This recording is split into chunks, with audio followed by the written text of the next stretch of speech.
Good evening, Eastbourne.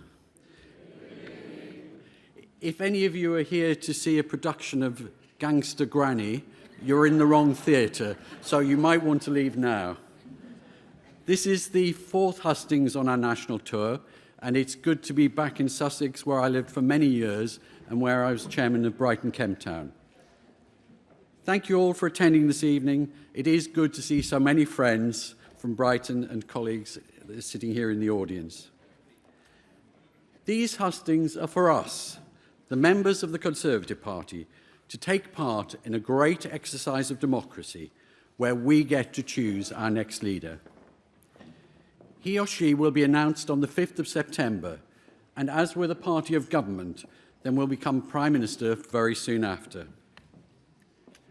As Ian Dale, who moderated many of these hustings in 2019, said, and I quote, "I found chairing the hustings a remarkably positive experience.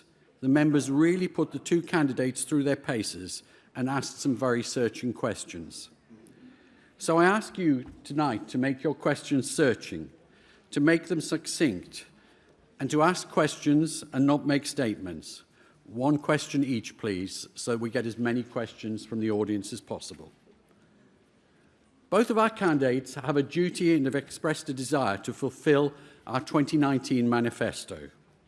Their differences will be about how to achieve that in a very different world from 2019, post-Brexit, post-COVID, in uncertain times internationally, as we can see from the Ukraine and Taiwan, and where our union as a nation is being challenged. So I'm sure that you want to test our candidates to seek to establish their strengths and to see who you think is best capable of running our great country. As we're all Conservatives here tonight, I know that you'll be respectful of our two candidates and keep your questions positive. For them, for me, and for our CCHQ team, who have worked so diligently to set up these hustings at short notice in midsummer, these hustings run on a tight schedule until we finish with a final rally in London on the 31st of October, or even the 31st of August. Thankfully, it's not going on that long.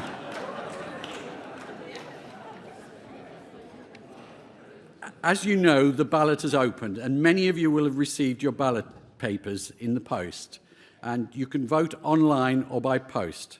It's very easy to vote online, or you can choose traditional snail mail.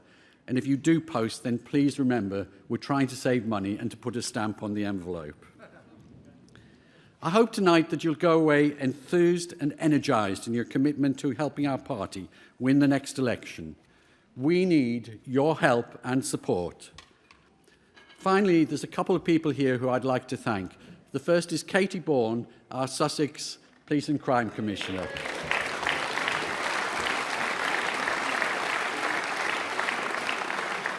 We've known each other for about 10 years, Katie, and I was very pleased to be involved in your first campaign. And then the second person is John Belsey, our regional chairman for the South East.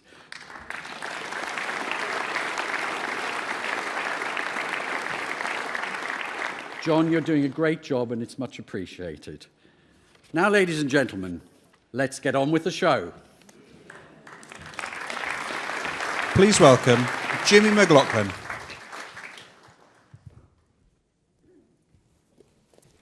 Good evening, Eastbourne. It's great to be here by the beach on such a sunny afternoon. I wanted to quickly introduce myself. My name's Jimmy Mclaughlin, and I'm the host of Jimmy's Jobs of the Future podcast. I've worked at every level in our party, and in 2016, I joined the Prime Minister as a special advisor in Downing Street on business and entrepreneurship. I did that role for 3 years and left in 2019 to start a family with my wife. A few months later, the pandemic hit, my wife went back to work, and I became very much a stay-at-home dad. It was a very different life to flying around the world on RAF Voyager. I had very much gone from Downing Street to diapers. During this time, we listened to lots of podcasts and audio, not wanting to doom scroll at the time. And during that period, I thought, is there something that I can do to help tackle the unemployment crisis that was going to be coming up? And so, to that end, I started Jimmy's Jobs of the Future, interviewing entrepreneurs about where they're creating jobs and how they see the future of our economy looking. Because as Conservatives, we know that a strong economy comes from private enterprise and the risks that entrepreneurs take. That's partly what we'll be interviewing the candidates about this evening, about what their plans are for a strong economy. But this evening is about you and listening to what you've got to say. I hope your ballot papers have arrived today. So without further ado, I'd like to welcome the various camps to the stage. Thank you very much. Please welcome Member of Parliament for Wealdon, Nuz Ghani.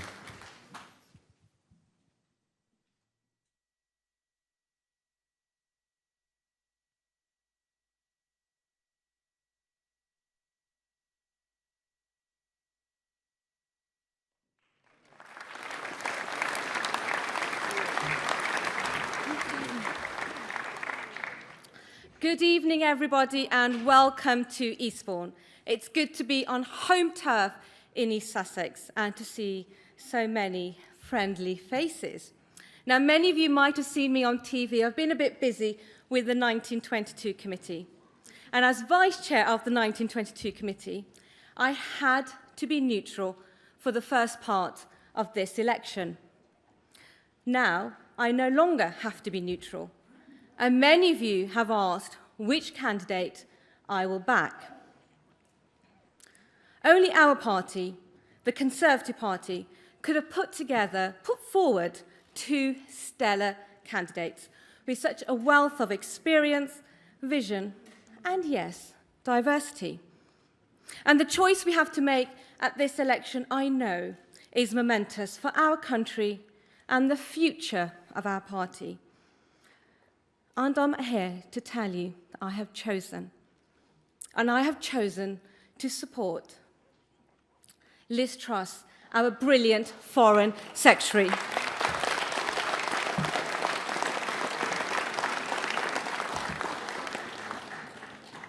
I could tell you that the reason I have chosen to support Liz Truss is because I have faith in her campaign, and I do. Liz's plan for our country is bold, just like her, and it's conservative. She will cut bills and steer us through the energy and economic crisis. She will cut taxes that deprive our families of their income and that prevent your businesses from investing to grow in our economy. She will defend the unity of our nation and protect the peace in Northern Ireland.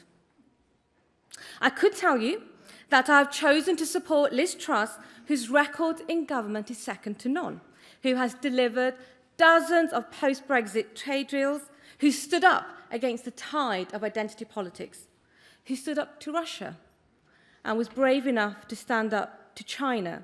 And many of you know that will be close to my heart as an MP who's been sanctioned both by Putin and the only female MP that's been sanctioned by the Chinese Communist Party and President Xi.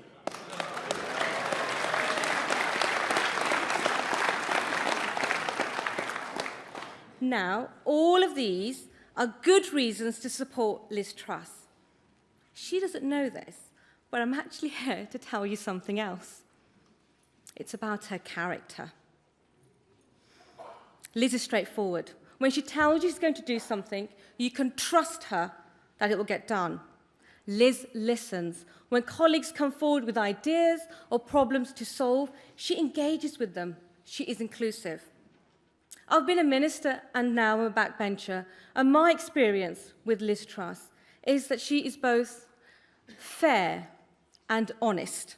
She reaches out and she unites the party. I hope that you agree with me. That's what makes a good leader. In these uncertain times and challenges our party faces in government, it is Liz that's going to bring us together. It's only by working together that we can deliver change for the better. It's only by working together that we can say, truly, hand on heart, that the best days of our country are ahead of us. And what matters to you all? It is only by working together that we can focus and win the next general election. Ladies and gentlemen, it is my honour and privilege to introduce my friend to you, Liz Truss. The United Kingdom is a great country, and I know that a united Conservative Party can unleash the potential of all the people who make our country so great. To win the next election, we need to deliver, deliver and deliver for the British people. I know that our country's best days lie ahead. I'm the candidate with a clear vision for the future who can drive change and get things done. As Trade Secretary, I negotiated deals with allies like Australia and Japan, creating opportunities around the world for British business. And as Prime Minister, I will continue to deliver on the opportunities of Brexit. I will lead a government committed to core Conservative principles: low taxes, a firm grip on spending, driving growth in the economy, and giving people the opportunity to achieve anything they want to achieve, regardless of their background. I will work day and night to lead a party and a government that puts more money in your pocket and secures a better life for you and your family. I've consistently delivered when I have said I would. And I love our country. I want the best for us all, and I'm the person to deliver that. Ladies and gentlemen, please welcome Liz Truss.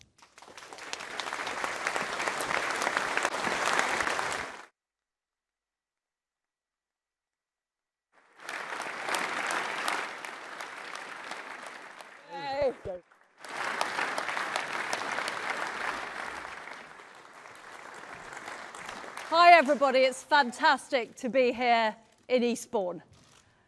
I wasn't brought up in a traditional Conservative household. Is the mic not working? No. Oh, sorry, I think we've got a mic issue.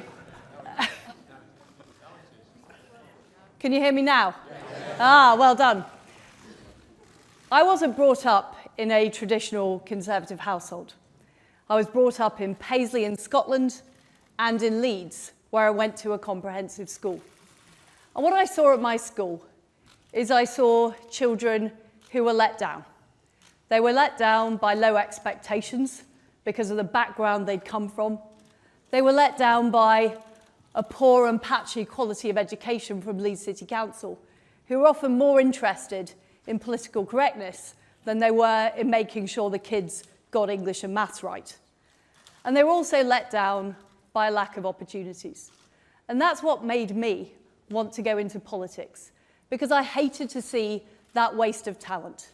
And I want our country to be successful. I want everybody, wherever they're from, whatever their background, to have those opportunities, and I want us to be an aspiration nation.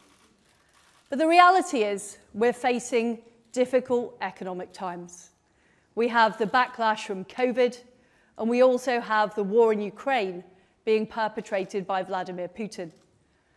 And we know that we are facing some very, very difficult issues. We've had decades of low growth in this country. So now, my friends, is not the time for business as usual.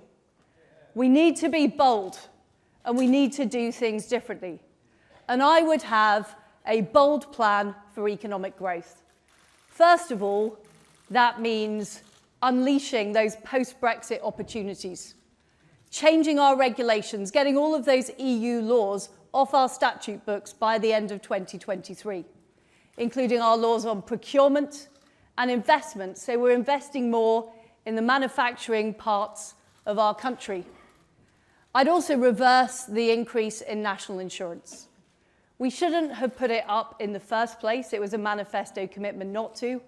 And we can still afford to pay for health and social care out of general taxation and afford to pay down the debt starting in 3 years' time.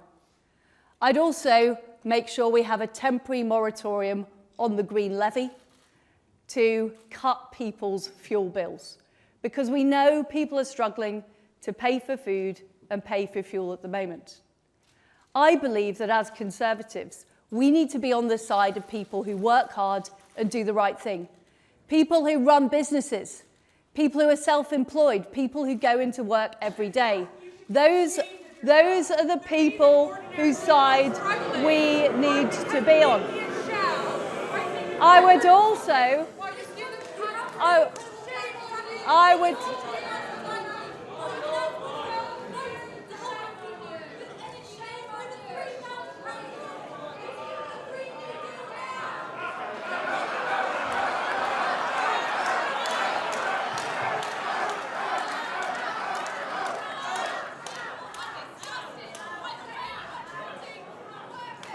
I think we have some infiltrators, and I will wait until they are evicted.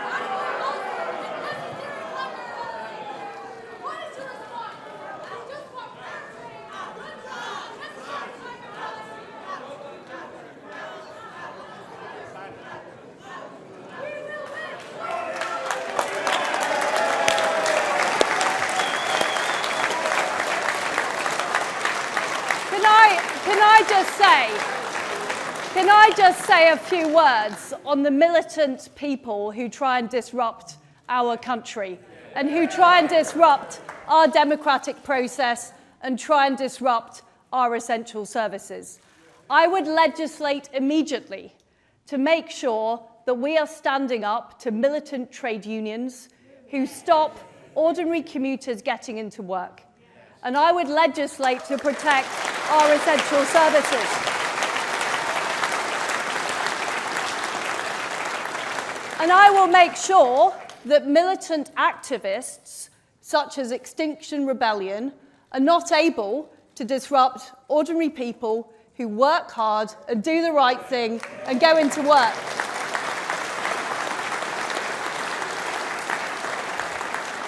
And I will never, ever, ever allow our democracy to be disrupted by unfair protests.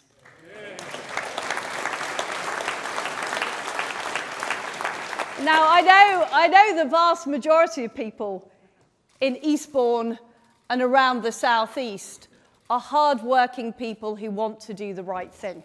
And those are the people we're on the side of, and those are the people that we will stand up for. We'll stand up for our farmers who do such a fantastic job producing great food, great crops, great wine in the vineyards around this area. And I want to make sure our fields are full of those great crops, not full of solar panels. So I will focus on our farmers producing food rather than filling in forms. Before I became a Conservative MP, I was a councillor and I sat on a planning committee. And I'm afraid to say those are hours of my life that I will never get back.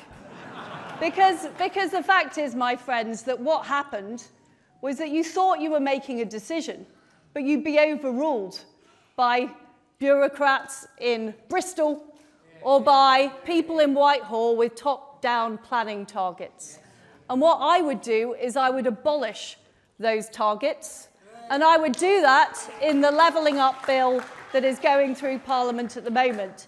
And instead, I would put in place low-tax investment zones driven by local people that included not just homes, but also businesses and infrastructure. So local people could have development where they thought it was right, not where the bureaucrats thought it was right.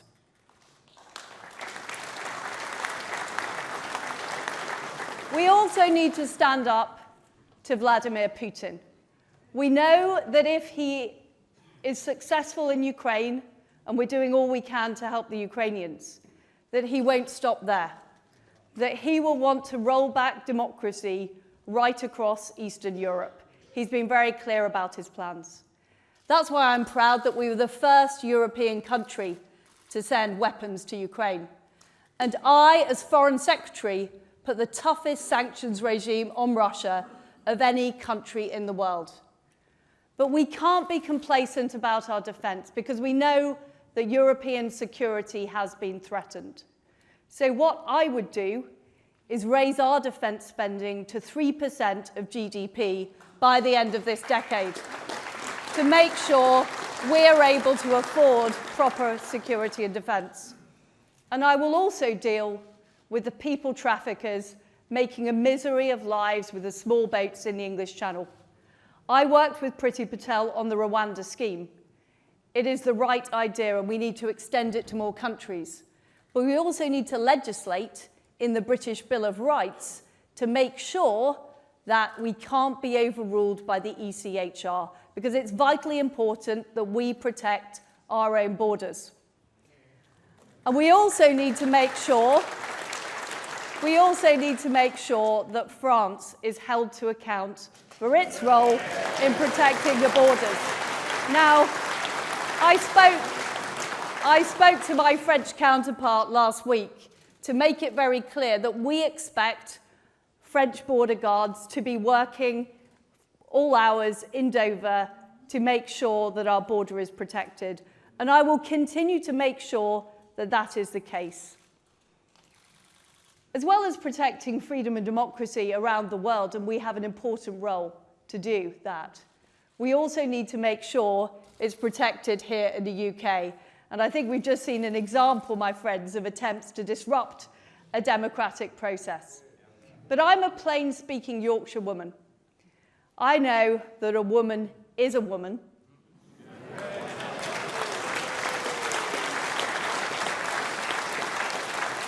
And we need to protect our single-sex spaces, our domestic violence shelters, and fantastic work is done by our PCCs on dealing with domestic violence and dealing with crime, and we need to make sure women and girls are protected. We also need to fight back against the identity politics that has infected our institutions. I'm proud of our country's history. I'm proud of what we've achieved. I'm proud to go out into the world as the UK Foreign Secretary. But we need more of that sense of pride here in Britain itself. Our best days are ahead of us. I don't believe the narrative of decline. I don't believe the naysayers. And I want us to be proud to promote that. And I want us to be proud to be Conservatives, because the people that voted Conservative in 2019 didn't vote Conservative because they wanted Labour policies. They voted Conservative because they believe and share our values, whether that's about enterprise, whether it's about hard work, whether it's about supporting the family, whether it's about personal responsibility. That's why people voted Conservative. And those are the people and those are the values we need to stand up for.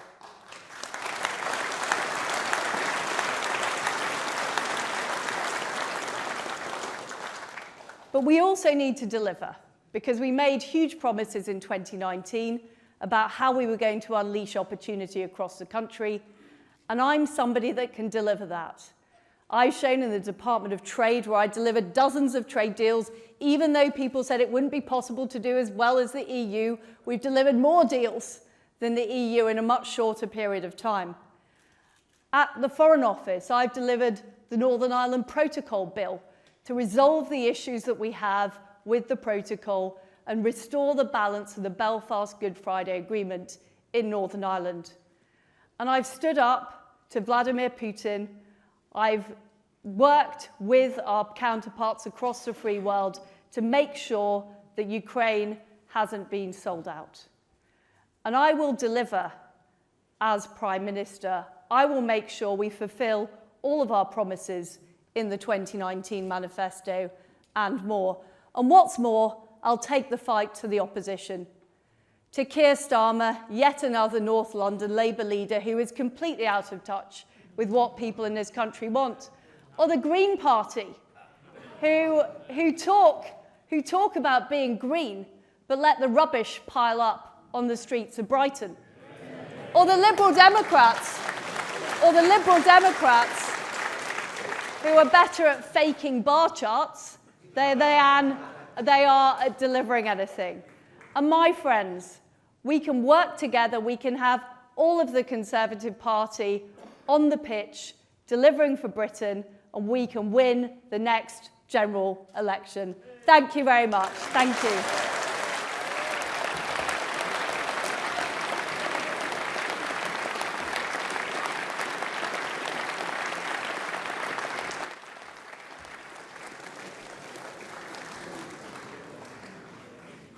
So I just wanted to go through some of the housekeeping rules for this evening. There's going to be no protesters, please, further.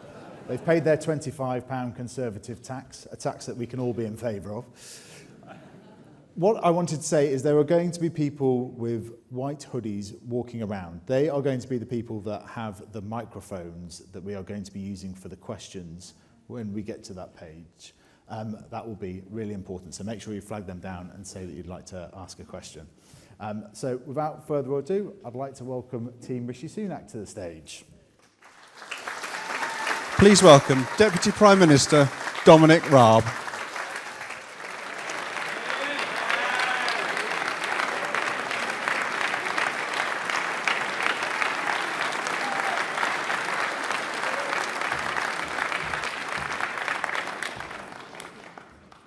My friends, welcome. I remember first meeting Rishi Sunak when he first entered Parliament back in 2015. Imbued with the work ethic, the business experience and the family values instilled in him by his parents, in particular when he worked in his mum's pharmacy, doing the books, delivering prescriptions on his bike for those elderly patients that couldn't make it in to the chemists. That enterprise outlook, nurtured by a career in business, backing firms with bright ideas that just needed some investment so that they could scale up. Rishi's story, Rishi's values, enterprise, hard work, family, they're our values. They're Conservative values. And almost immediately after the 2015 election, of course, we all faced that very difficult decision on which way to vote and campaign in the EU referendum. And there was all sorts of pressure on MPs, particularly new MPs, to back Remain. But Rishi has never taken the easy option in his life. And he told me, and I remember the conversation very well, he said, what's the point in working so hard to get to the House of Commons as an MP, and then if you get there, you don't stand up for your convictions? Well, I remember he didn't blink, he didn't hide, and he didn't just back Leave and campaign for it, but he immediately started thinking about how to grasp the enormous opportunities that Brexit presents for our great country. He wrote the seminal paper on free ports back in 2016. He delivered the first ones as Chancellor in 2021. And that's Rishi all over. Actions, not just words. Now, as Chancellor, in the biggest crisis we've endured since the war, Rishi put together a rescue package to save jobs and businesses, to get our economy back on track. Here in Eastbourne alone, Rishi's rescue package saved over 18,000 people their jobs through the furlough scheme. Thousands of businesses in Eastbourne benefited from £90 million in government-backed loans. 19,000 self-employed got the support they needed. And that's just here in Eastbourne. When you needed him, Rishi was there for you.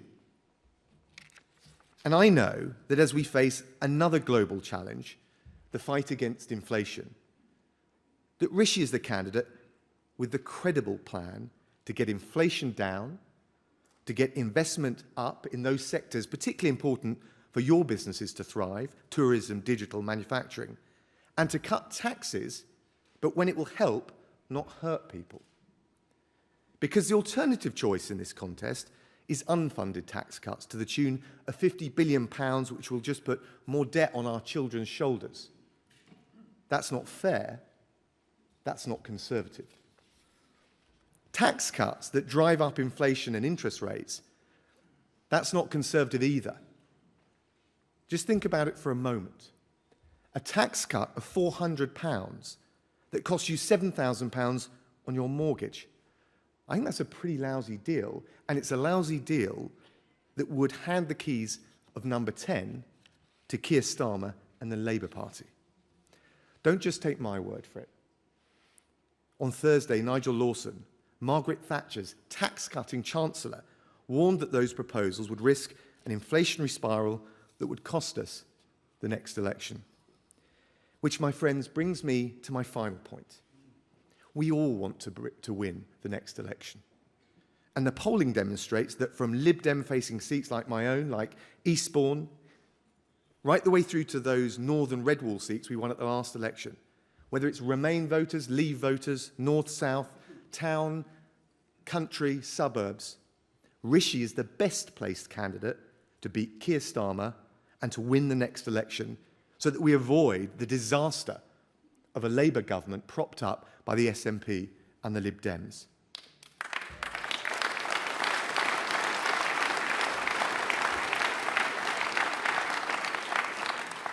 My friends, we can't let that happen. So let's make Rishi our next Prime Minister. Thank you very much.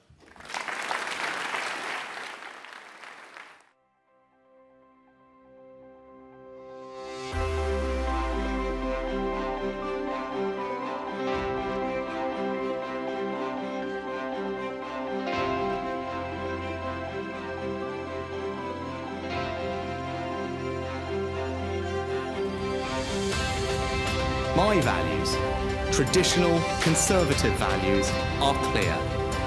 Hard work, patriotism, fairness, a love of family, pragmatism, but also an unshakable belief that we can build a better future. Here in East Sussex and across the nation, the economy is going to be the key challenge. We need an exceptional person to lead this country with answers to the huge challenges facing Britain. I know he's someone who approaches tough decisions with honesty and integrity. I've got complete confidence in him and I'm supporting him for our leadership.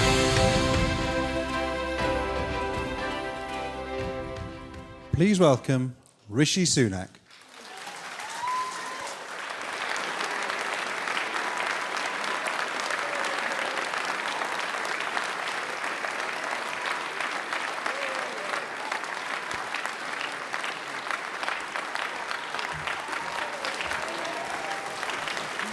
Good evening. Good evening, everyone. Thank you for the warm welcome. It's fantastic to be with you here tonight. In fact, it's fantastic to be out and about across the country, talking to all of you, all our members. Great to be sharing ideas about the future. Also great to be taking so many selfies, it turns out. Although, honestly, I've never been happier when a member asked me to take a selfie with one of their children. Finally, someone my own size to take the photo with. But look, I'm standing here tonight for one very simple reason, and that's because our country did something completely extraordinary for my family 60 years ago, when it welcomed them here as immigrants and allowed them to build a better life. Now, I was raised with a set of simple values that are core to who I am. The first among those is that family means everything to me, because the bonds of family are far greater than anything any government could ever hope to replicate, and we must never, ever forget that.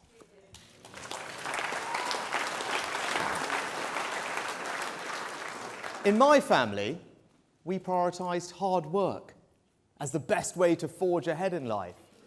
My dad was an NHS GP, my mum ran the local chemist in Southampton where I grew up, and I spent all my time working in her shop, out and about, delivering medicines, and doing her books, her accounts, her payroll, and saw the power of that small business to provide jobs and opportunity in our local community. Now, for my parents, the best way that they felt they could give a better future to their 3 children was simple, and it was through education. And I passionately believe today that the best way that you reduce inequality in society, the best way that you spread opportunity, indeed, the best way that you transform lives is to ensure that the birthright of every child is a world-class education.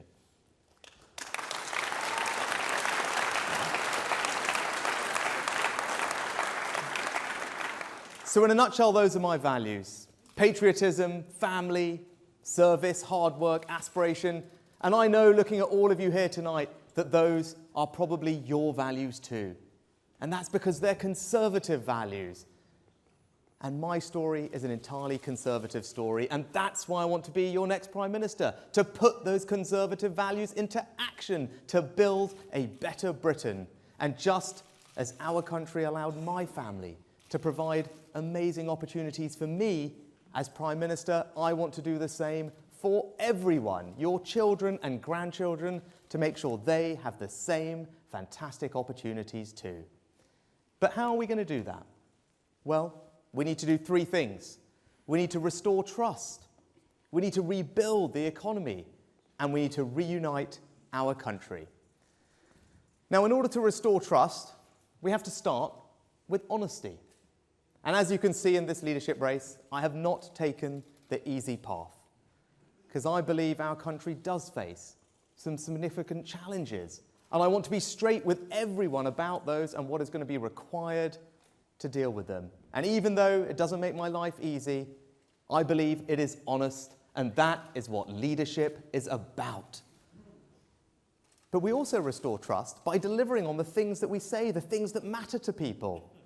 That's why I've set out a plan to finally start reforming the NHS so we can focus less on how much money we're always putting in and more about the efficient, better healthcare that we're getting out and getting the backlogs down. It's why I want to restore trust with our rural communities by supporting farmers, supporting food security, and protecting agricultural land for food production and not solar panels. It's why I want to restore trust back into the planning system to ensure that local communities here and across the country are the ones themselves that decide where to build their homes, how to protect their green spaces, and not be told what to do by centrally imposed targets from Whitehall.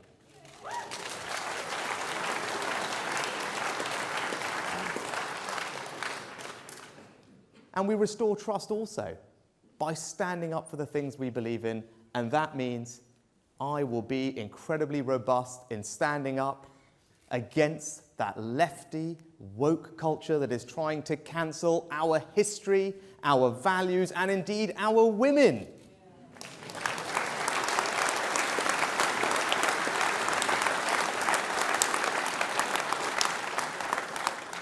And finally, to restore trust, we need to tackle the issue of illegal migration. Because for too long, all of us have watched on our TV screens scenes of people coming here in boats, and it's simply unacceptable, and it has to stop. With my bold plan, under my leadership, we will finally get to grips with that issue, stop people coming here illegally, control our borders, and restore trust back in the system.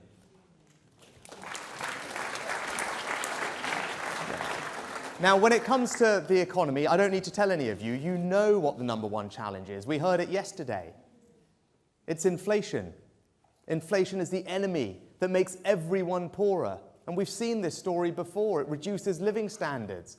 It erodes people's hard-earned savings and pensions. It pushes up mortgage rates. So, of course, I want to help people with the cost of living, just as I did over the past 2 years. That's why this autumn we'll cut VAT on energy bills. But what I'm not going to do is pursue policies that risk making the situation far worse and last far longer, especially if what those policies amount to is borrowing billions and billions, tens of billions of pounds in unfunded promises that we just put on the country's credit card and then ask our children and our grandchildren to pick up the tab. Now, surely that isn't right. It's not responsible, and it is certainly not conservative.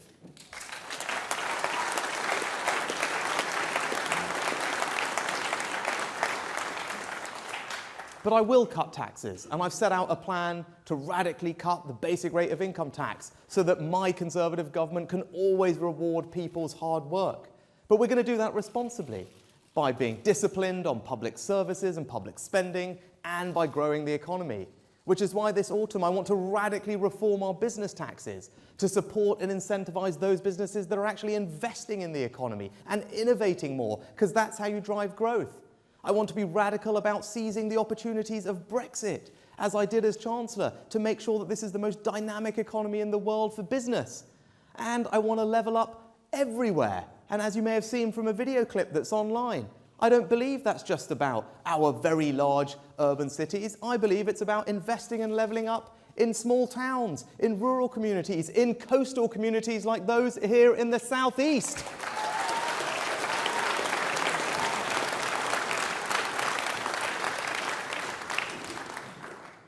Now, when it comes to reuniting our country, in just a couple of years, we have to do something very special. We have to make British political history. And that's winning a 5th election in a row. Now, that has never been done before. But I am confident that working together, all of us, we can do it. But it's going to mean that we have to appeal to swing voters everywhere. Here in the southeast, in the north, in the Midlands, in Liberal-leaning areas, in Labour-leaning areas, in Brexit-supporting areas, in Remain-supporting areas, in Wales and in Scotland. And I passionately believe, and all the evidence supports it, that I am the candidate that offers our party the best opportunity of winning that election and ensuring Keir Starmer never walks through the doors of number 10 Downing Street.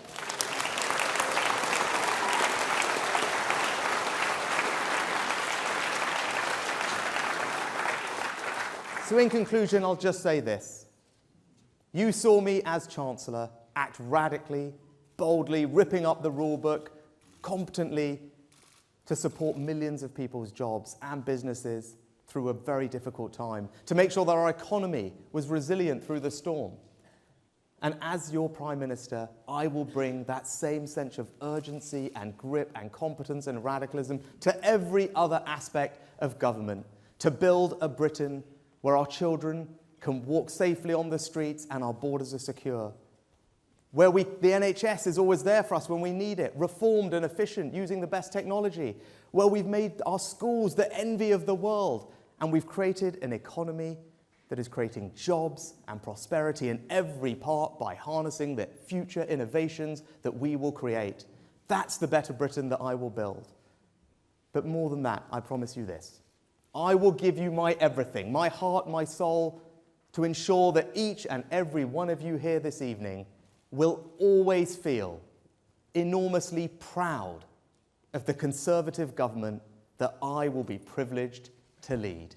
So I humbly ask for your support, not just to be your next party leader, but also the next Prime Minister of our great country. Thank you.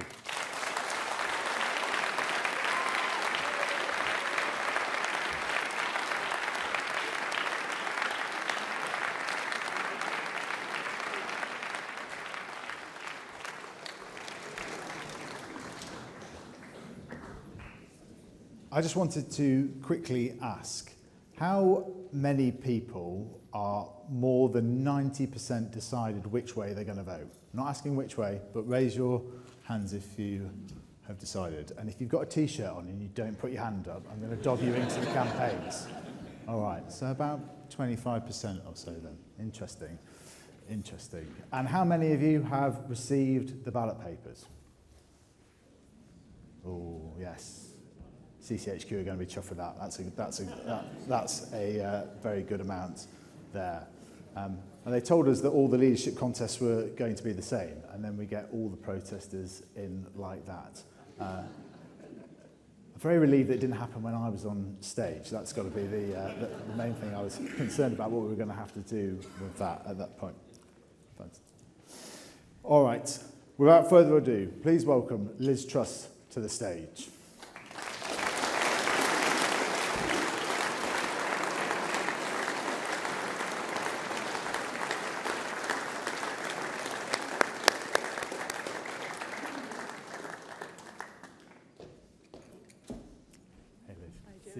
Good to see you. So first question that I wanted to ask is that there's a generation that are sort of 35 and under that have effectively only ever known a sort of permanent sense of crisis almost, whether it be the financial crash, Brexit, COVID, And now the news from the Bank of England yesterday about possibly one of the longest recessions we've ever seen and the tightest squeeze on living standards. What's your pitch going to be to win a fifth term? Well, the generation of people who have, grown up recently, the under 30s, first of all, I think that they are natural conservatives. They're more likely to have started up their own business than older generations. They're more likely to have a side hustle in whatever work they do. They're doing things alongside it. I think we've seen a real generation of self-starters who've had to cope with the difficulties of COVID. I've got two daughters, aged 13 and 16. I know it's been tough for them being out of school, but I do think it's also created a certain kind of resilience. So I think we've got an incredibly talented generation coming through. And I think what we have to show as Conservatives is we're on their side. So one thing I would do is make sure people who rent are able to use their rental history to get a mortgage. So it's easier for young people to get on the housing ladder. I want to be able to hold universities to account better, to make sure that they are providing face-to-face tuition as well. And also, I want to look at some of the levels of interest in the student loan system to make sure that those students and ex-students are getting a fair deal. But fundamentally, what we need to do is we need to show people that there is hope and there is an optimistic future ahead of us. And as I've said, we're brilliant at startups, but we need to be better at funding the scale-ups. So one of the things I would do is unleash more investment into our economy through reforming Solvency II. I met some investors in the city this morning. They told me that if we get on and do that, we could release tens of billions. And, we can create the British version of Silicon Valley. We can create real opportunities. We have a talented generation of young people ready to take those opportunities on, but we need to get the growth and we need to, I know there are difficult forecasts out there, but forecasts are not destiny. And what we shouldn't be doing is talking ourselves into a recession. We should be keeping taxes low. Doing all of those things we can now do differently because we've left the EU and really show young people in particular the huge benefits of being a Conservative. And let's pick up on something specific there in terms of when it comes to the energy bills, because that is something that is rising. And by the start of next year, you're up to the point where an average household could almost be spending 20% of their monthly income on energy. But they're people protected by the cap to an extent. Businesses aren't. And if you're going to be in creating a product this winter as a business, it's going to be really tough. What can we do to help those people? Well, first of all, reversing the national insurance raise will help business, and that's important. Keeping corporation tax low will help business and help keep us competitive. That's also important. But what I want to do is have more incentives for the oil and gas companies to use resources in the North Sea, to exploit more gas. I want us to frack in parts of the country where there's local support so that we can get the energy security we need. And also what I want to see is fast forwarding of things like small modular nuclear reactors, nuclear projects. We need to be quicker at building projects. That is another thing that's too slow at the moment. And I would legislate to reform some of the rules that allow us to move forward on those things earlier. I just want to say one more thing about young people. I mean, people may know about me that I have a bit of a dubious past, and that when I was a teenager, I was a member of the Liberal Democrats. But sorry. We all made mistakes. We all had teenage misadventures, and that was mine. Some people have, sex, drugs, and rock and roll. I was in the Liberal Democrats. I'm sorry. But I became a Conservative because I met people who were like-minded, and I thought, I believe in what they're talking about. For me, it was about personal freedom, the ability to shape your own life and shape your own destiny, and that's what motivated me to become a Conservative. So I think talking about our ideas is really important, and talking to other people and reaching out from the party. I think sometimes the Conservative Party is very, very good at raising money, and we should make the same kind of effort that we make raising money, reaching out to new people and convincing them about our ideas, because that's what motivated me to switch at that age. And what was the moment that you decided to sort of step in to the arena, as it were? Because we've got 1,000 members here this evening. Many will have served as local councillors and thought about filling out that kind of parliamentary candidates form. What was the moment that thought, I'm going to do this? Well, I was active in local association. I became chairman of the association, to be honest, because nobody else wanted to do the job. So obviously it was a very it was quite a small association in London. I became chairman, no one else wanted to do the job. And then, I became a councillor. And at the same time, I was just really interested in, I was working in the oil and gas industry at the time. It was an interesting job, but I thought politics was something more. Politics could help shape our country's future, and I think that's what made me sign up to get on the candidates list. And what is the Governor of the Bank of England today talked about people that have left the workforce, and actually this being one of the biggest domestic pressures that we've got on inflation, aside from Russia and so on. What will you do to encourage those people back to the workforce? What can we do about that? Well, the Governor is right. The reason we have an inflation problem is it's a supply side problem. There is not enough supply in our economy. That is why things like reducing national insurance will help contribute to fulfilling those supply needs. So it's not inflationary, it's actually going to help deal with inflationary pressures. Likewise, keeping corporation tax low will help new investment and help develop supply in the economy. On the point about people, you're absolutely right. There are 5 million people in Britain who are economically inactive. I think we used to call that being unemployed, but we now call that economically inactive. What I would do is look at the incentives in the benefit system, but also make sure that we are providing opportunity, or rather the private sector is providing opportunities. So when I talk about investment zones, that is about using a conservative way, low taxes to attract businesses to an area. At the same time, let's get people who are currently not in the workforce, encourage those people to apply for those jobs. So it's a combination of incentives within the benefit system, as well as actively providing people with the skills and training they need to do those jobs. But it is a massive challenge for our country. I know there are shortage of skills in hospitality, in social care, in farming, and we really do need to work to get more people back into the workplace after COVID. You only need to go down Eastbourne beach and see the amount of... Is that where you've been, Jimmy? It is indeed. I spent the afternoon I'm glad there. you've been having a good time. You're enjoying this really, Liz. Don't tell me otherwise. If you were 22 in 2022, what sector do you think you'd be looking at? Because there's so much innovation happening out there, as you say. Where do you think you'd be looking to go? Look, I think there are all kinds of exciting industries. I talked earlier about the local wine industry here, which is booming. Yeah. I mean, the fields are full of vineyards, which is fantastic to see. And I do like wine. I think that'd be a good sector to be part of. I think the tech industry is fantastic in Britain. But what we're brilliant at is the startups. And then there isn't enough funding coming through. So this is why I want to unlock that investment in the city into tech startups right across the country, and also make sure we've all got the super fast broadband we need to actually be able to run those types of businesses. What more can we do to support fast-growing startups, the scale-up sector? Because we aren't as good as that. We are very good at starting businesses, but we're not as good as that growth side. What can we do on that side? This morning, I met a group of funds talking about exactly how do we unlock investment.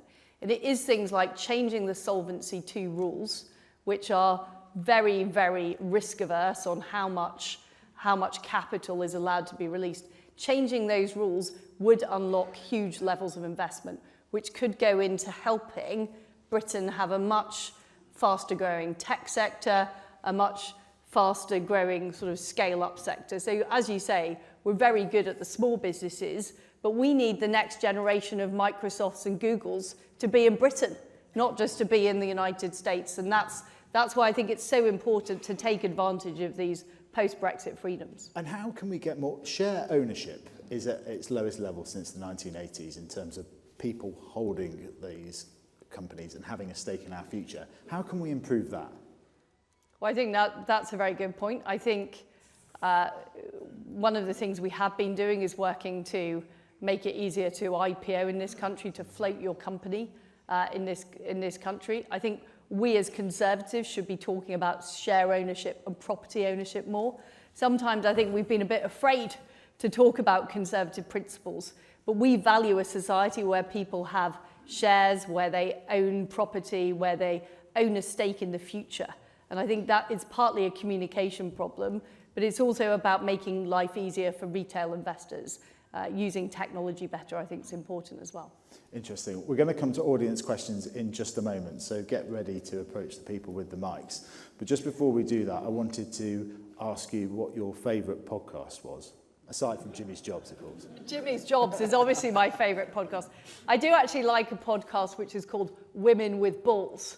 And I don't know if people, it's by Katie Balls of The Spectator. It's not any reference to male genitalia or anything like that. And yes, I do think that's very good because it has a lot of punchy women on it. Very important as well. Right, so we're going to go to questions on that. Let's go down first here.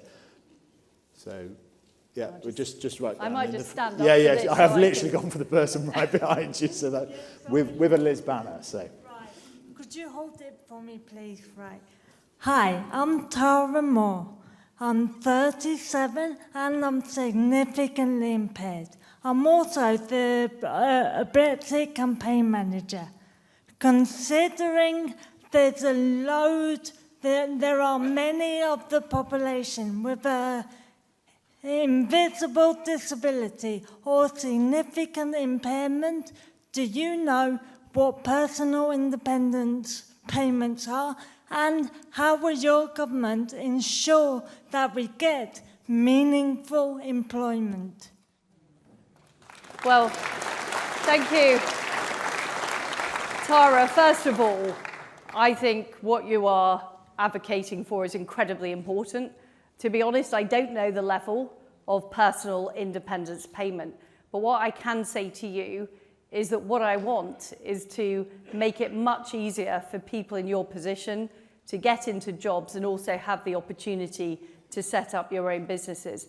And I know that the Department of Work and Pensions is working on how we do this better and how we help. You're shaking your head. You're obviously not happy with the Department of Work and Pensions. And what I'd want to do is talk to you about how can we help deal with the issues that you face in getting employment.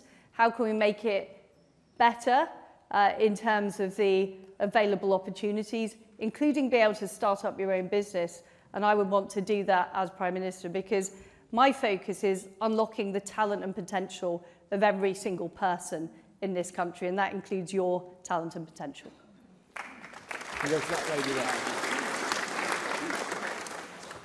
Thank you very much. Good evening. I've got an eye for the next general election. The red wall voters were very, very important to us at the last election. What do you think you can do to retain the most of those votes going again to the Conservatives? Well, you're right about the red wall voters. They were incredibly important. And as somebody who comes from the north of England, I found it incredibly heartening that many people, in places like West Yorkshire, in places like County Durham, voted Conservative for the first time. And the reason they voted Conservative is they were fed up of years and years of Labour letting their area down. And they didn't want to be patronised. They didn't want handouts. They didn't necessarily want more government spending. What they want is opportunities, jobs and enterprise. And that's why it's so important that we help industries like the steel industry become more competitive internationally. It's why it's important that we get the investment into our manufacturing industries by reforming things like Solvency II. And it's also important that we deliver what we said we would deliver in 2019. We promised new hospitals, we promised new railway lines, we promised new roads, we promised fibre.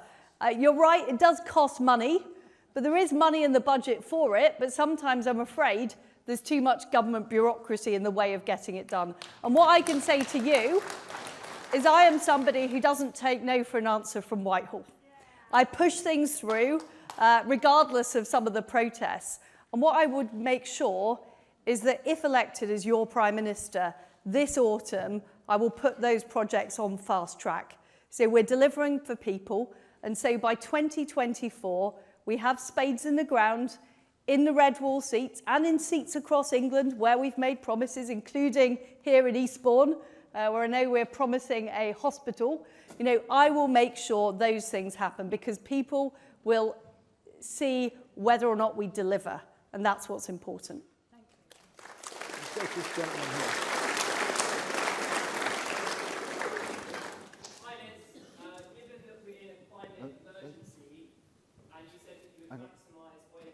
I don't think you've got a mic. We have two, so David King said that we have 2 to 3 years to Hang on. determine the future of humanity. Yeah, The International just Energy Agency and the UN said that if we have any hang on. oil and gas, Just you go, sir. Go. and you are killing Sorry. Oh, somebody obviously has a mic at the back who shouldn't have one. Sorry for the interruption, everybody. Could I just say, Jimmy, that I take it as a compliment that I'm so popular with Extinction Rebellion. Anyway.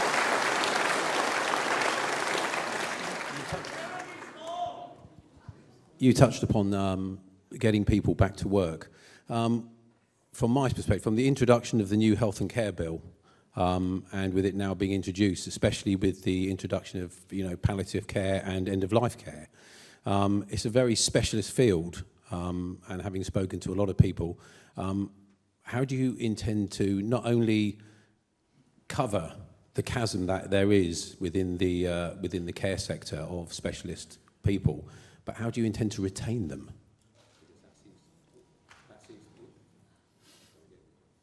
That seems to be one of the biggest issues we've got. It's not actually employing people or getting people into those jobs, but it's actually retaining them. Mm-hmm.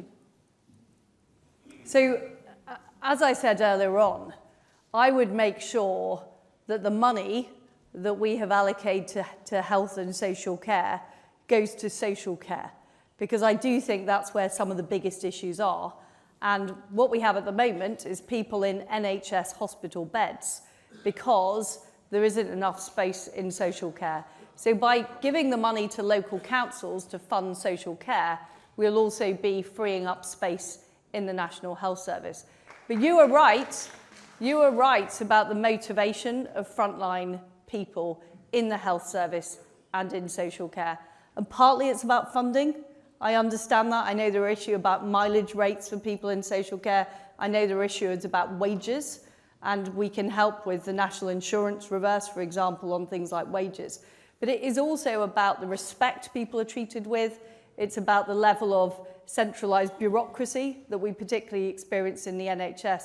So it's also about treating people with respect and making sure people are empowered on the front line to do their jobs, so the jobs are as fulfilling as possible. I think that's very, very important. And how can we make sure that the NHS is able to keep pace with the private sector in terms of the different array of flexibility they're now able to offer in terms of working from home, etc.? People like teachers and nurses and doctors aren't going to have that flexibility. And actually, early on in their careers, they're sort of sent to all parts of the country with very little control. What can the government do to kind of enforce a bit of more flexibility in that? Well, I have to say, there's quite a lot of the private sector who want more of their staff to be in the office as well. So I don't think it's just the public sector. I do think it is important that we get more people back into offices, because we need to make sure our town centres and city centres thrive. But also you learn from other people when you're in work, when you're talking to each other. And I think whilst it worked to some extent during COVID, I certainly got Zoom fatigue. I know a lot of people in the civil service got Zoom fatigue. So I think we do need to try and encourage people to come into the office, more than they do at present. I think there is a case for more flexibility in terms of where people are allocated to within the National Health Service, for example. And I think there's a big case for more local control. At the moment, what I hear is people are frustrated by the level of central diktat. They're frustrated by the number of levels of management above them. And I think by having more local control, you help empower people, you make jobs more fulfilling and rewarding, and you also get things done better. Because the people locally know much better than the people in Whitehall about what's going on and how to fix the problems.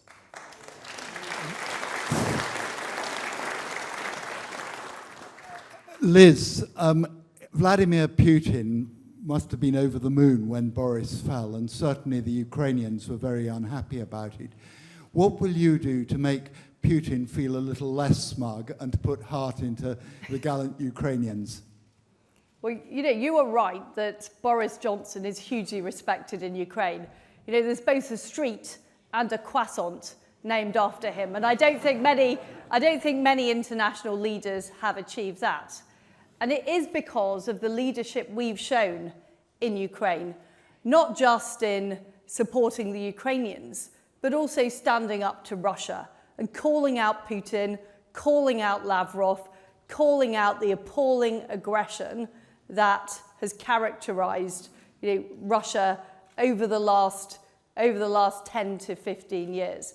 And I know, having dealt directly with Russia, that they are concerned about the stance that we've taken, that they can see the leadership we've shown, and I can assure you I will continue to do that.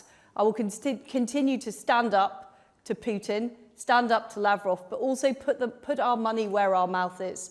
And it's important that it's not just about rhetoric, that it's also hard security the UK is investing in. That's why I intend to increase defence spending to 3% of GDP, and also review our integrated review to make sure it's dealing with the threat that we now face on European shores, which is much worse than it was 5 or 10 years ago.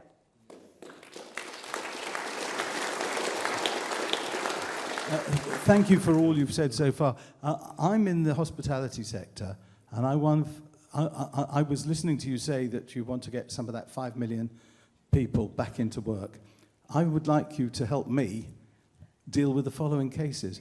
I was trying to employ people to help in my business, and on 5 occasions I had people accepting jobs and then were told that they're part-time jobs, they can't afford to take them because they would lose their benefits more than I was able to pay them.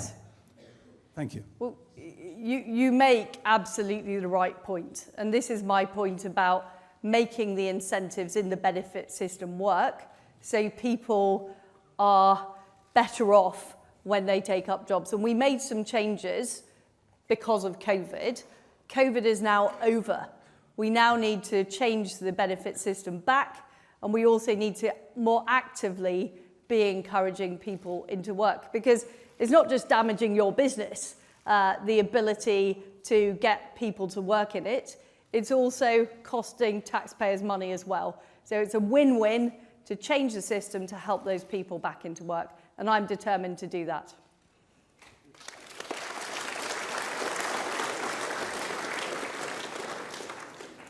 Hi Liz, I'm a teacher. I'm also a mum of a 13 and a 16-year-old.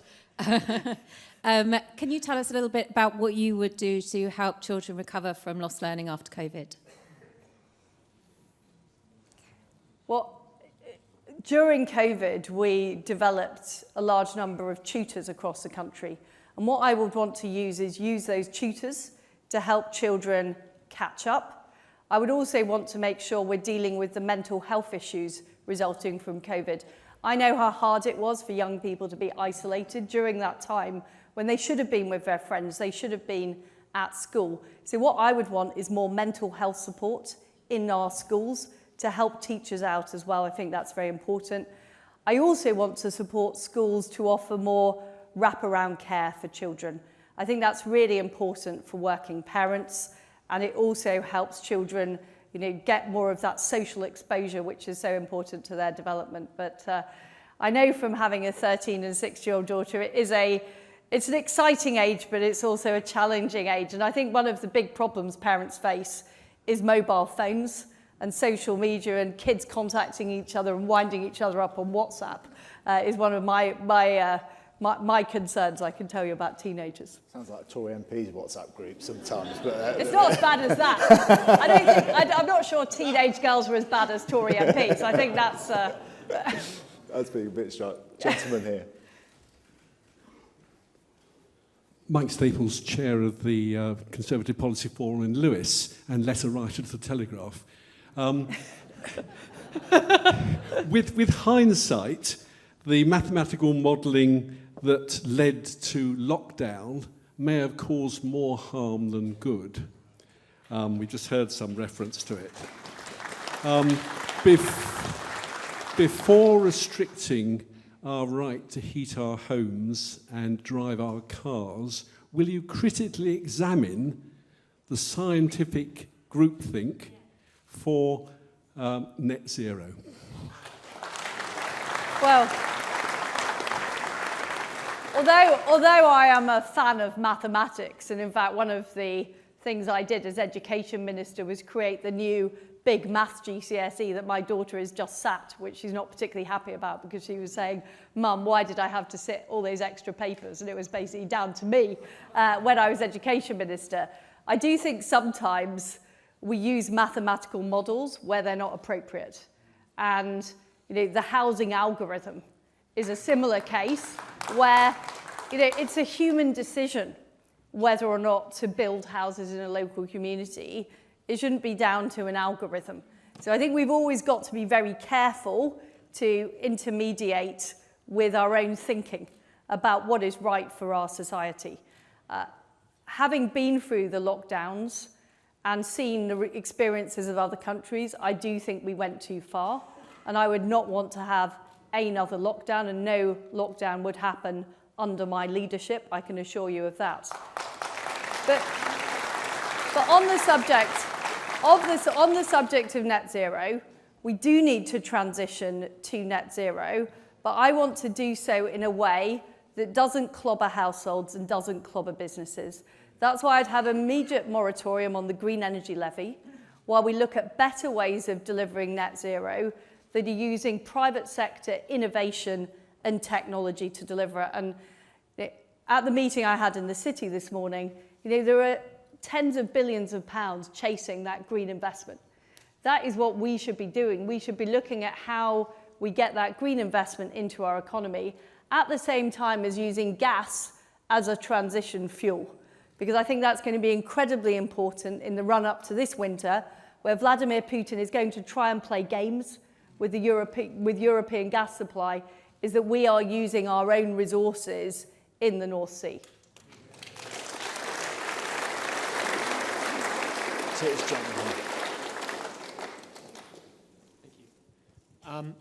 So you talk about the need to implement new laws to stop annoying protests. Being a student of Sussex University, I can very much empathise with that. We got a great display of it earlier here today. Were those some of your friends? Probably. So I'm just concerned about how that's going to be done whilst balancing the crucial right to freedom of speech and freedom of expression. So I completely agree with freedom of speech and freedom of expression. What I think is wrong is when Extinction Rebellion activists glue themselves to trains and disrupt commuters who are going about their business. And likewise, I am fine with peaceful protests, but the situation we had in Parliament Square with a whole bunch of people camped in tents for weeks on end is not the same as peaceful protest. So to me, I'm a believer in freedom to do as you want, provided you don't harm others. That's the fundamental concept for me. But what I think we've got to a stage of in our society is where there is deliberately disruptive activity, which isn't just about peaceful protest, it's about trying to disrupt democracy, trying to disrupt people's everyday lives, and I think that is a problem. So there's a balance to be struck, but one person's freedom should not mean that other people suffer misery. Liz, I had two quick final questions. There's been a lot of blue on blue in this leadership election, as there inevitably is going to be. But I wanted to know, what do you think is your opponent's greatest strength? So Rishi is somebody I've worked with in cabinet. He's a very intelligent person. He's a very competent minister, and I would be very pleased that if I'm successful in this contest, if he would work with me in our team. And a final one. And it's a very specific one and personal to me. You also have in common with him the fact that you are a parent to 2 daughters. And as we have recently welcomed our second daughter into the world, I wondered if you'd got any advice on bringing up daughters in the 21st century. So my number one piece of advice is delay as long as possible them getting a smartphone. That is genuine advice to every parent, because the minute they get their hands on it, it's an absolute nightmare. You know, I had to introduce this idea of a locked box to put their phone in, which was an old petty cash box, because it was just being completely abused. So I think that's my number one piece of advice, is keep them off the mobile phones as long as possible, and try and work with other parents in a club to stop them using peer pressure to get onto phones and social media. Brilliant. Thank you so much, Liz. That's been a brilliant session. Thank you. Thank you.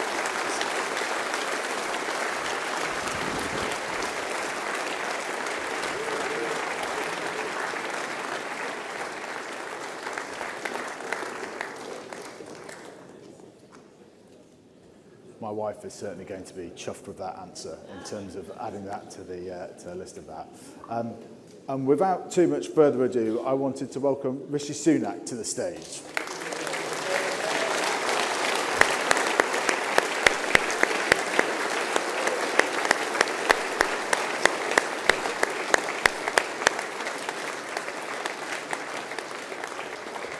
Good to see you, Rishi. So, 18 months' time, you're about to go to the country and call a general election, and you are going off the back of the toughest economic squeeze that people have ever felt in their pockets, and the longest recession that we may well have ever seen, according to the Bank of England. What's going to be your pitch to the country to win a record 5th term? Well, the first thing we need to do in order to make sure we can win that election is have got through this inflation problem by then, right? And that's why I'm particularly worried about policies that risk making it worse and last longer. Because if this is a problem that isn't just for this winter, it's a problem for next winter as well and beyond, because as the Bank of England said, they're worried about inflation becoming embedded, then there's no hope that we're going to win that next election. Absolutely none, right? It's as simple as that. We all heard what they said yesterday. All of you saw the numbers. And if we don't get a grip of this thing and get a grip of it fast, then we can kiss goodbye to winning that next election. So the first thing to put ourselves in a position to win is to get through inflation and get through it quickly and not do things worse. But then, thank you, right? But then, no, so we'll get that done. Under my leadership, you know I've got a plan. We're going to grip it. We're going to get through it. We'll help people in the short term. But that's not enough, right? We've got to build a vision of the Britain that we want to see. We want to see our kids grow up in. And I talked a little bit about it in my speech. It's delivering on the things that we talked about. It's finally reforming the NHS so that people are not waiting a year for treatment that they need and deserve, because we've got to grips with it. We found the efficiency there. It's making sure that our schools are the envy of the world, because that's how we're going to provide a better future for our kids. It's making sure that we get tough on crime so that our women and girls can walk around the streets safely. And it's about building an economy that in every part of the country is creating jobs and opportunity and prosperity for people. And if they feel that that's all happening, that we delivered on the things that we said, that we're building that better Britain, then they're absolutely going to come and re-elect us. But it is going to mean we have to appeal to people everywhere. And as I said earlier, I'm the person that can appeal to those swing voters and ensure that we beat Keir Starmer at that general election. And with all the challenges that are going to be faced this winter, as we were talking about, those companies that produce products aren't going to be protected by the energy cap and are going to be facing huge bills. What specifically are you going to be able to do for those high-intensive businesses? Yeah, well, the most important thing that we need to do this winter is help people, is help families, particularly the most vulnerable families, through what is going to be a very difficult period, right? And some of the proposals that you've heard elsewhere are not going to do that, quite frankly. And that's why, as Chancellor, I announced support that was particularly targeted at the most vulnerable. And any compassionate Conservative government, I'm sure everyone in this room would want to make sure that those in our society who are going to just struggle too much with bills that are going up £1,000, £1,500, get the help they need. That's got to be the priority. That's what I did as Chancellor. That's what I'll do as Prime Minister. Now, in terms of getting businesses to grow, the things we need to do are focus on what's going to achieve that, right? Now, we've had this debate on corporation tax. Right? I don't want to stick with the failed policies of the past. Right? That's what some people are suggesting. Hasn't worked.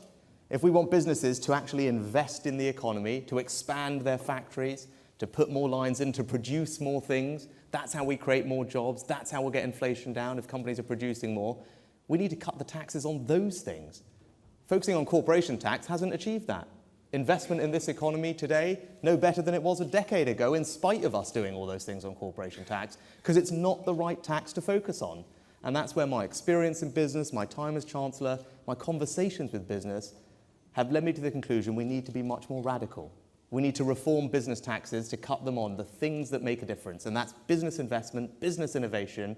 If we get those tax cuts in place, then we can help those businesses expand, grow, create jobs and prosperity, and crucially, help get inflation down. Because as I said before, if we don't do that, we're all in real trouble. And on that, there is a challenge that's happened at the bank we're talking about this morning. The fact that lots of people have not returned to the workforce, 500,000, perhaps even more. Some of it's long COVID, and then there's lots of other reasons as well that are being attributed to it. How do we actually persuade them back to the workforce? Yeah, well, the answer is not cancelling the NHS and social care levy, because actually, as people know, or cutting NI more generally, if you're over the state pension age, and many of the people who have left the workforce are those older people, you don't pay any national insurance anyway, right? So that's not going to help if that's the reason that you think they left. So what we do need to do is make sure that we have the right kind of workforce, or the right kind of working conditions for those people to be attracted back. And actually, as Chancellor, I spent some time talking to lots of them, and we started to figure out how can we do this. Because you're absolutely right, we're short of about 500,000 workers, disproportionately elderly. Now, what they say is it's far less about the money, it's much more about the flexibility of how they work. Because they want to work, but they want to work part-time, half the week, a couple of days, 3 days. And we need companies to actually adjust the jobs that they're offering in order to entice these people back into the workforce. Now, they also, because they only work part-time, they don't earn huge amounts. And because we raised the threshold last month, that's what I did, at which you can earn money without paying a penny of national insurance. Actually, they're not paying very much tax, these people, because they're not earning a huge amount, and we've taken them out of paying any tax. So focusing purely on tax as the answer is just wrong, right? Because that's not the issue here. These people are making a lifestyle decision, and they can't find the jobs that suit their new lifestyle. And that's the thing that we're going to need to crack. And the government can't do that alone. We need to work with industry and private sector to create much more flexible jobs for them. And for those that want to pick up a new skill that doesn't take very long, that can take a few weeks, we need to make sure we have those kind of opportunities for them to do that fast. As Chancellor and a Minister beforehand, you're taking dozens and dozens of decisions every day. What is one that you would look back on and approach differently now? Well, I'm sure there's many, right? When you're making policy in the crisis, when you've only got hours and days to get things right, it's almost impossible to get everything right. And we didn't have a playbook, right? When I became Chancellor, 3 weeks later, I was doing a budget. A week after that, coronavirus hit. And there was no playbook, there was no manual sitting there in the Treasury that said, okay, this is what you do when you have to shut an entire country down. I was having to come up with these things fast and then make sure that they actually worked. And I'm proud of my record in doing that. And I think by and large, we protected over 10 million jobs, protected businesses. People were forecasting unemployment would spiral into the millions, 14%. But because of the things I put in place, it didn't. And I'm going to bring that same degree of radicalism and competence to all the other aspects of government. But the things that, look, we clearly struggled to get right at the beginning were getting cash out to companies. And we had to set up lots of different ways to get loans. Many of you in this audience may have benefited from them. And we started with one loan program with the banks, but it just wasn't quick enough. And companies were saying, if we don't get cash now, we're out of business by the end of the week. So we had to create a new loan program, the Bounce Back loan program, that did solve that problem. But we had to come back to that to get that right. And actually the last thing was the thing that you just talked about, was earlier on, I would like to have started focusing on this issue of people leaving the workforce and figure out if there are things we could do to have stopped them leaving in the first place. Because it's actually hard to attract people back, and actually if we'd known that this was happening, maybe there's things that we could have done quicker up front. Okay. And Britain is one of the best places in the world to start a business, but something that we're not as good at is scaling businesses. And it's a problem now that is becoming ever more apparent in terms of people, the cultural side of people not wanting to grow and scale as much as happens in the US, for example. What would you do to change that? Yeah. Well, I don't think the answer is actually lots more money and financing, right? And people will say, oh, these scale-up businesses, they need lots of capital and we should, we can reform lots of financial markets to do that. We can do that and we should do that. And I started that work as Chancellor because, as you know, this is an area I know very well. This is my background professionally. If you talk to anyone at any of those businesses, what will they say? They'll say the number one thing they need is people, right? That if you talk to any entrepreneur in the UK growing a company, and you know this from your experience, what do they all say? What's the limiting factor in their growth? It's getting amazing talent, right? So that means you've got to focus on that side of the equation. You've got to make sure that we're training young people, we're giving them all the routes that they need, not just university, but apprenticeships too, other short courses, because it's not just about degrees. And we've got to have a visa system that attracts the best and the brightest from all around the world. Because if you look at those companies that you're talking about, over half of them have a founder that wasn't actually born here in the UK. If you look at all our STEM researchers across all our UK universities, around half of them also not born here in the UK. So yes, I want to clamp down on illegal migration. Yes, I want to control our borders. But if we're going to grow our economy, we need to be a beacon of talent for the best and the brightest anywhere in the world. And that's why, as Chancellor, thank you.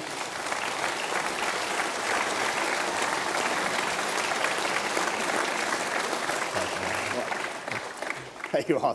What was the moment that you decided that you wanted to become a parliamentary candidate? What was the time from becoming a member of the Conservative Party to actually becoming thinking, I want to step into the arena and I want to do something? What was that moment?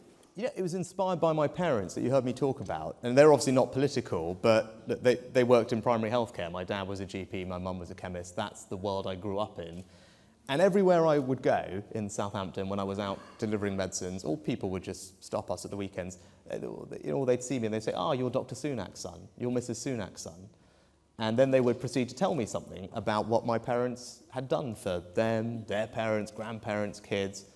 And that always stayed with me. I found that incredibly inspiring, that they as individuals...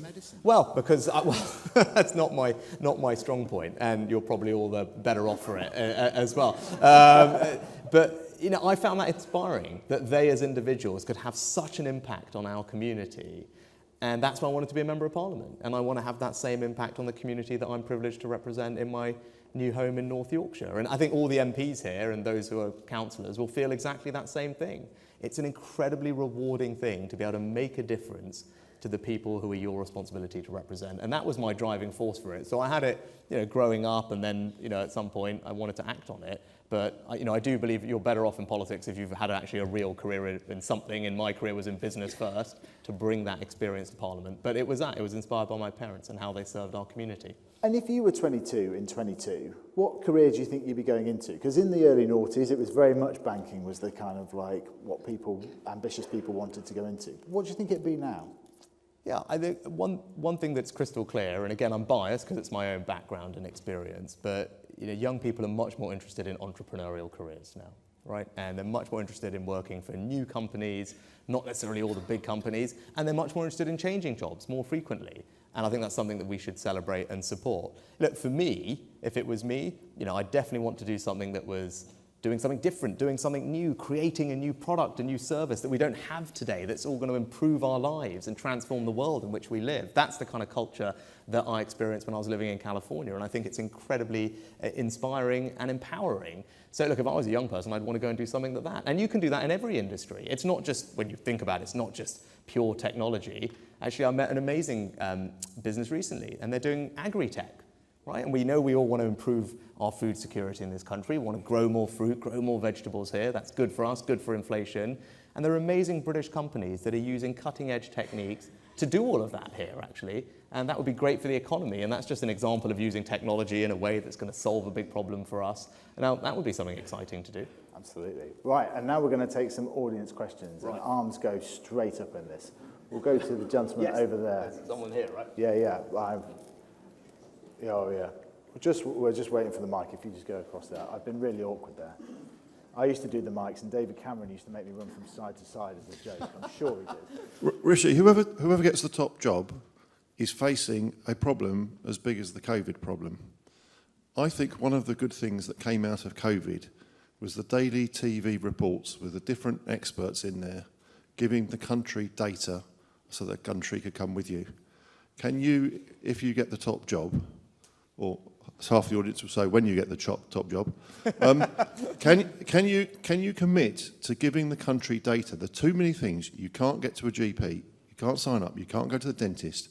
My son wants a driving licence, he can't get a driving test.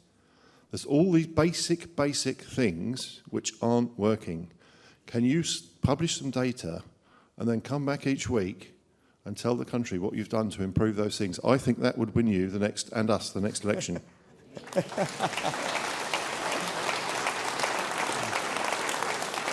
Well,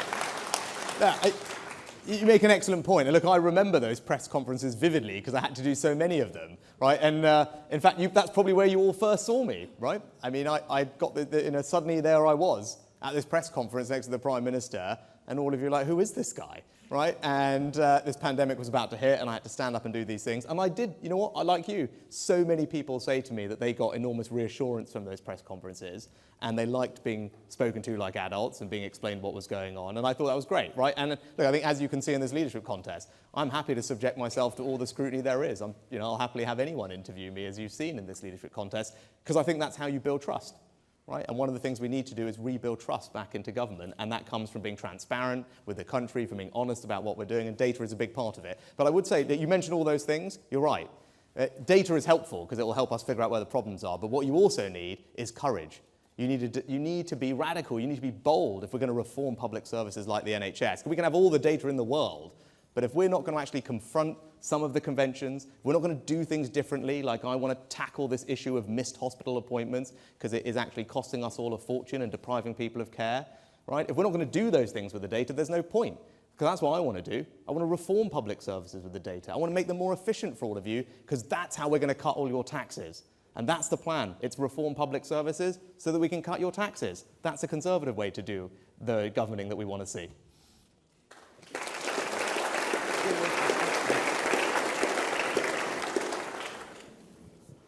Hey Rishi, so Bitcoin has been around for 13 years, but it and other crypto assets are still a rapidly growing industry that can create jobs and extensive prosperity to our country.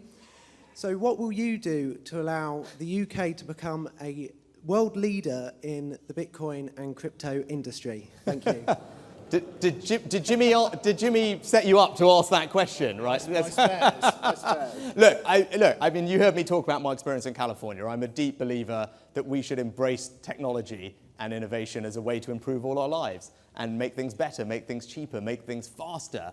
And as Chancellor, I set out actually a really positive vision for how we can get the regulation right to support the innovation in cryptocurrency, not just Bitcoin, distributed ledger technology, the blockchain that underlies it, so that we can reap the benefits. And actually, we've got it right. And the industry was incredibly excited about my proposals, which were better than those in the US, better than those in Europe. And as we've always done in this country, we do things better than those competitors, because we know how to regulate flexibly, not burden people with red tape, because the innovation is going to make everyone's lives better. And it's not just about how many Bitcoins you can buy, it's about how we can change supply chains to make things cheaper, help make border and customs processes more efficient, how we can actually solve the appointments issue in the NHS using that technology, how we can make it cheaper and easier for you all to bank. That's the real benefit of all those things, and I want the UK to be the home of that innovation, and I put us on a path to deliver it as Chancellor, and as Prime Minister, you better believe I want to see that come to fruition.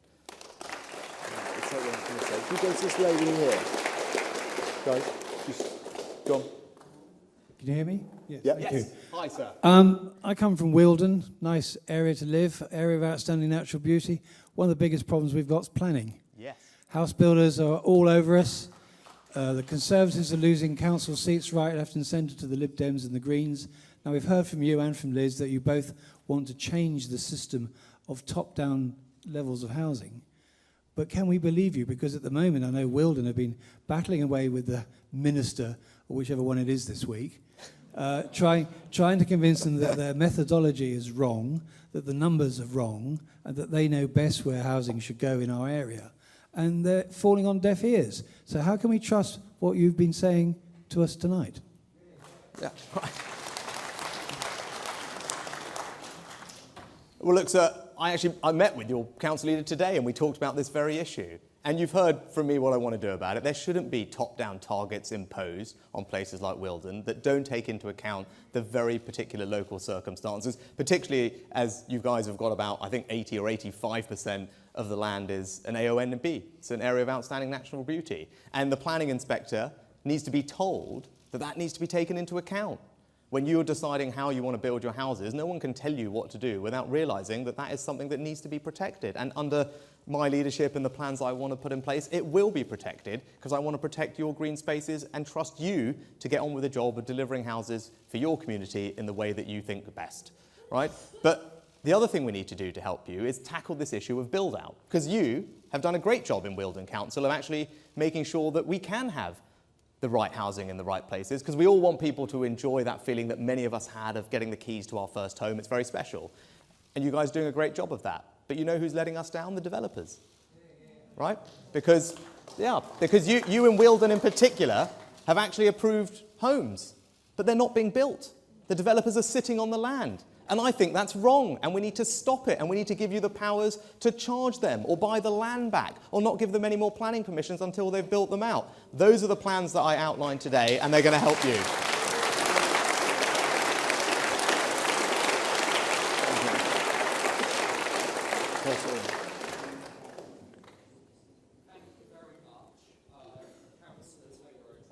Elected at 20, unseating a Lib Dem by 15 votes last year. My residents in Westway Ward have come to me with concerns about their social housing that is run by the Residents Association Lib Dem administration at Tandridge District Council. What legislation are you going to put into place as Prime Minister to ensure that local councils and housing associations have the best quality social housing? Right, Taylor, well, first of all, enormous congratulations to you. That's a cracking result, well done. Look, I don't have an immediate answer for you.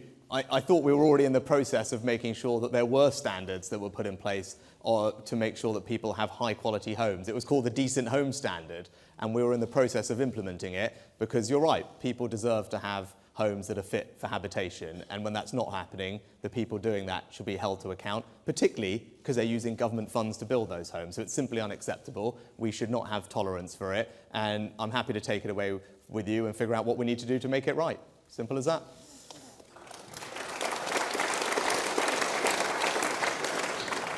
I'm just conscious I'm not picking anyone from behind me because it's really difficult to sort of spin round. So let's have that lady there.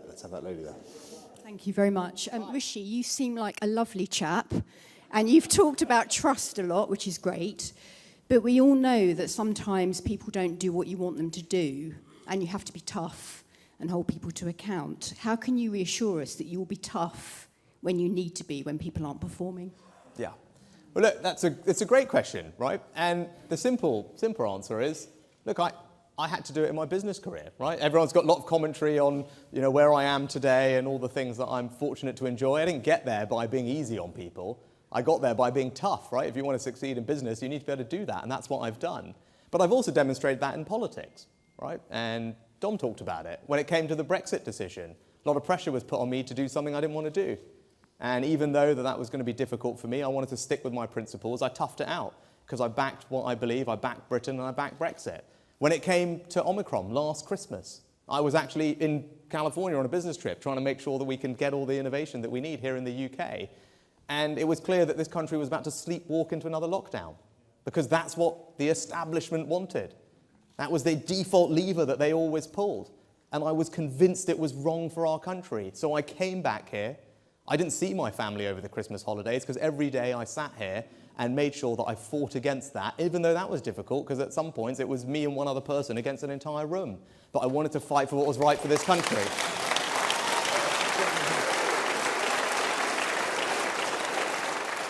Hi. Rishi, given the current migrant crisis and the government's Rwanda policy, as a sovereign nation, we can, but more importantly, should we leave the European Court of Human Rights? Yeah. Well, so we may have to, and no option should be off the table. So for those of you who are interested in this topic, on my website there's a detailed 10-point plan for how I want to tackle this issue. There's a video. I'll give you 2 things that we need to do out of that plan right now. One is we need to move away from the ECHR definition of asylum, because it's very broad. It's being exploited by lefty lawyers. It means it's very difficult for us to send people back. So I want to move to a different standard, a different international standards that's narrower and tighter, and that will help us execute the policy. A second thing we need to do is join up our foreign policy. At the moment, we're in this slightly odd situation where we'll talk to a country about a trade deal we might give them. We'll go even further and talk to them about the aid that we're going to give them. But at the same time, we don't tell them they have to take back their failed asylum seekers. Right? That's clearly bonkers. Right? So we need to be tougher on things like that. So there's a range of other things in my plan to grip this situation. Dominic, who you heard from earlier, has got a new British Bill of Rights that's also going to help. I want to see if all those things work. But if they don't, then no option will be off the table, because we have to make the Rwanda policy work, and I will do whatever it takes to make it work, because we must have control of our borders.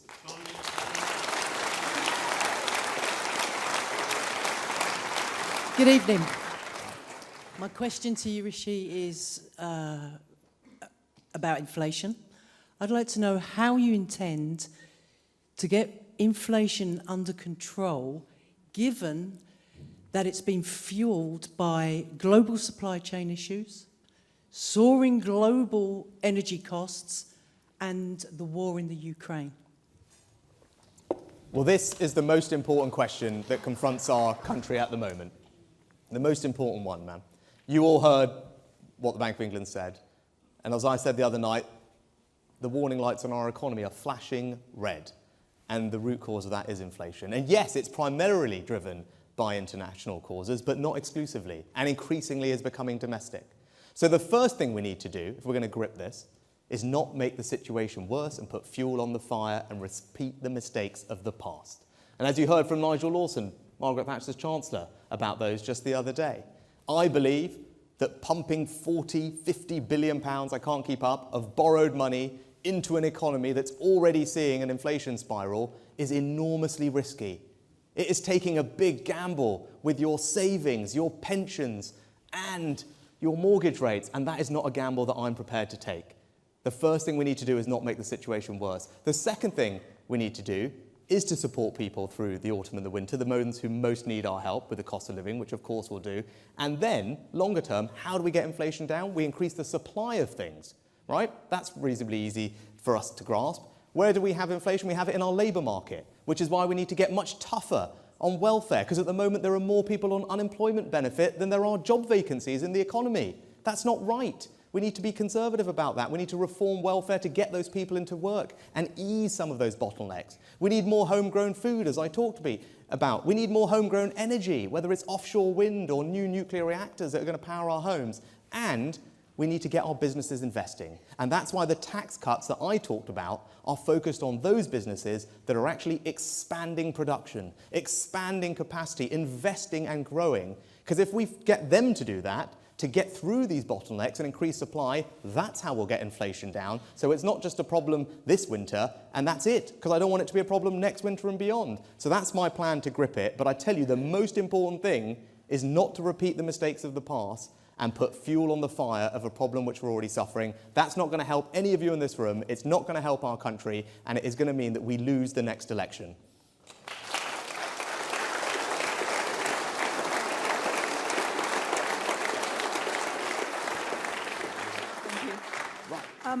We all got a sheet of paper identifying the policies that both you and Liz Truss put forward. I was very disappointed, and I know a lot of young people in particular will have been very disappointed. There was absolutely no coverage of climate change or environmental problems. That is not a secondary problem. It's a priority that we invest, and we influence the whole world to invest in recovering there. What will you do about it? Yes. Well, look, I have 2 young girls. So I have two little girls. And for the last couple of years, while I've had this important job, they are not remotely interested in it, for the most part. And the one thing they ask me about is, Daddy, what are you doing about the environment? Right? What are you doing about climate change? That's all they really are interested in. Right? So I don't want to let them down, first and foremost. And in the same way you've heard me talk passionately about the public finances, the borrowing and the debt that we leave to our kids and our grandkids, I'm equally passionate about the environment that we leave them, because we're Conservatives. We work hard to build a better future and leave something for our kids. That's a very Conservative instinct, and it goes for the environment as it does for anything else. But look, yeah, I do believe in our net zero target. I want us to get there in a measured way, because there is no point in us racing there harder and faster than any other country, because that will just both impoverish us and lose people's support on the journey, and I don't want that, right? So we need to do it in a measured way. And the way we're going to solve that problem is not by getting people to give up all the things they love. It's not about putting up all their bills. It's about innovation. It's about what I talked about. It's about building that innovation economy of the future where our scientists, our researchers, our entrepreneurial companies are creating the solutions to the problem. Whether it's a new generation of small modular reactors that we can not only use here, but we can export around the world. Whether it's energy storage, whether it's better use of our environmental agricultural land. That's exactly what we're already doing. But it's not just about government investment. Right? That's not the Conservative answer to this. It's not about, well, how much money can the government throw at this problem. It's about unlocking the creativity, ingenuity, entrepreneurship of the private sector. We're Conservatives. That's what we believe. Right.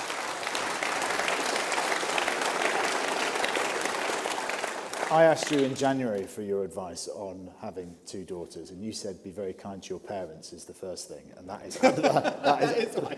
has been absolutely true, and they're there in the audience. I don't know who's babysitting tonight. Thank your wife. I just wanted to say, it's obviously been a tough leadership contest, lots of blue on blue. You've spent a lot of time with your opponent in the last couple of weeks, and are going to spend another month as well travelling the country together. What do you most admire in what she's trying to do? I mean, I think what Liz is great at is explaining Conservative values, right? I mean, she's great at having high conviction in Conservative values and being unashamed about them, as I am, right? That's something that we both passionately believe. I think the other thing about Liz, as you, I'm sure, saw this evening, as you'll see from both of us over the next 4 weeks, is that we all know in this room, and Liz and I know, who the real opponent is here. It's not me, it's not Liz, it's not any of the other people that were standing in this leadership contest, right? We know who it is, and in a few weeks' time, we're all one family here, right? We're all one team. We're on the same team, we're on the same family. We're going to come together, we're going to serve the British people, build a better Britain, and then we're going to take the fight to Keir Starmer. And whether that's Liz or me, I know that she cares equally about that as I do, as all of you in this room do. Because if we don't do that, all the things that we're discussing, all the values that we hold dear, it's all for naught if we can't win that next election. That's what she's focused on, that's what I'm focused on, and I know it's what all of you are focused on too. Brilliant. Didn't ask me that podcast.